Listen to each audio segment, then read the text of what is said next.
Hello everyone, welcome back to my YouTube channel.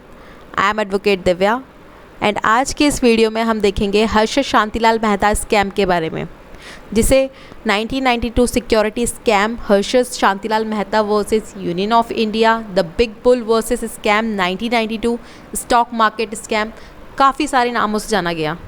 Okay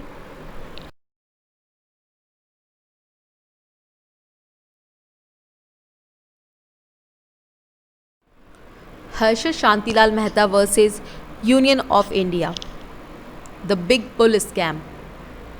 Indian stock broker का 1992 का सबसे बड़ा स्कैम। 1992 सिक्योरिटी स्कैम, काफ़ी सारे नाम दिए गए हर्षद मेहता केस को। 72 क्रिमिनल ऑफेंसेस लगे हर्षद मेहता पर, जिसमें से 600 सिविल सूट्स थे। एंड अब बात करते हैं Harshad S Mehta versus union of India के केस के फैक्ट्स के बारे में। हर्षद शांतिलाल मेहता जो था वो गुजराती था and as a stock broker वो स्टॉक मार्केट में काम किया करता था। 1984 में उसने खुद की एक कंपनी बनाई which was grow more research and asset management, and 1984 में ही वो मेंबर ऑफ BSE बन गया, बॉम्बे स्टॉक एक्सचेंज का वो मेंबर बन गया। अब उसने एक्स्ट्रा प्रॉफिट अर्न करने के लिए एक स्कीम बनाई जो थी रेडी फॉरवर्ड डील, जो बाद में रेडी फॉरवर्ड डील स्कैम के नाम से भी जानी जाती है। हर्षद एस मेहता उस टाइम का काफ़ी रिनाउंड ब्रोकर था, और जब भी उस 1992 में उस टाइम पर ये था कि आपको अगर शेयर मार्केट में कोई डील करना है या बेचना है तो आपको ब्रोकर की ज़रूरत पड़ती थी। अब देखते हैं ये रेडी फॉरवर्ड डील क्या थी। Ready forward deal. The ready forward deal scam is a way in which there exists a broker between two banks. तो उसके लिए उनको एक ब्रोकर की ज़रूरत होती थी।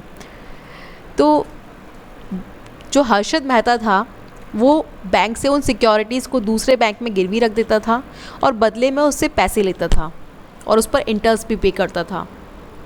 जिनको सिक्योरिटी रखना होता था या जो सिक्योरिटी बाय करना चाहते थे, means the broker goes to another bank and tries to sell the security and vice versa for buying.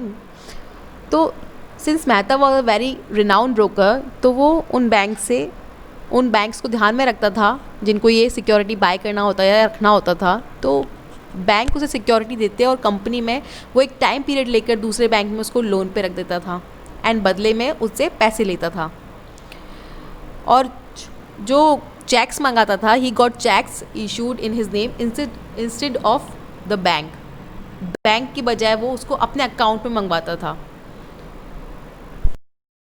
So he approach another bank and repeated the same process while using bank money in the stock market. वो क्या करता था, same प्रक्रिया repeat करता रहता और जो money होता था उसका वो स्टॉक मार्केट में यूज़ करता था। अब उस टाइम पर क्या होता था, रिसिप्ट जो होती थी, बैंक रिसिप्ट जो होती थी वो ओरिजिनल नहीं दी जाती थी, फ़ोटोकॉपी लगा दी जाती थी। तो हर्षद मेहता जो था वो सिक्योरिटी रिसिप्ट का भी यूज़ करने लगा, फेक छापने लगा। और मेहता क्या था, परफेक्ट हो चुका था फेक रिसिप्ट, बैंक रिसिप्ट बनाने की आर्ट के अंदर। अब क्या है, जब उसके पास फेक बैंक रिसिप्ट आ गई तो उसको ज़रूरत नहीं थी उन बैंक्स की जिन्हें लोन चाहिए था या सिक्योरिटी देनी होती थी। उसे सिर्फ परचेज करने वाले जो बैंक्स थे उनकी ज़रूरत पड़ती थी, तो उनको वो नकली रिसिप्ट दे देता और मनी अपने अकाउंट में ट्रांसफ़र करवा लेता था। और इनसाइडर इन्फॉर्मेशन का यूज़ करता था वो स्टॉक मार्केट के अंदर कंपनीज़ की, क्योंकि वो एक काफ़ी अच्छा उस टाइम का रिनाउंड स्टॉक ब्रोकर था। तो काफ़ी सारी कंपनीज़ के साथ उसके काफ़ी अच्छे लिंक्स थे, तो उन लिंक्स का यूज़ वो करता था इनसाइडर इन्फॉर्मेशन लीक करके स्टॉक मार्केट में। एक टाइम ऐसा आया जब मंदी हुई और हर्षद मेहता जो था उनको काफ़ी नुकसान हुआ उस टाइम पर एक जर्नलिस्ट थी सुचेता दलाल, जिन्होंने टाइम्स ऑफ इंडिया में एक्सपोज किया हर्षद मेहता के इनलीगल मेथड को। जो जर्नलिस्ट थी सुचेता दलाल, उन्होंने जब ये बताया अपने टाइम्स ऑफ इंडिया के अंदर, तो once the scam was exposed though a lot of banks were left holding BRS which did not have any value. बहुत सारे बैंक्स के पास में वो बैंक रिसिप्ट थी जिनका कोई वैल्यू नहीं था, बट वो जो पैसा था उसका वैल्यू था और वो जा चुका था। सुचेता दलाल ने ये रिवील किया मेहता स्कैम।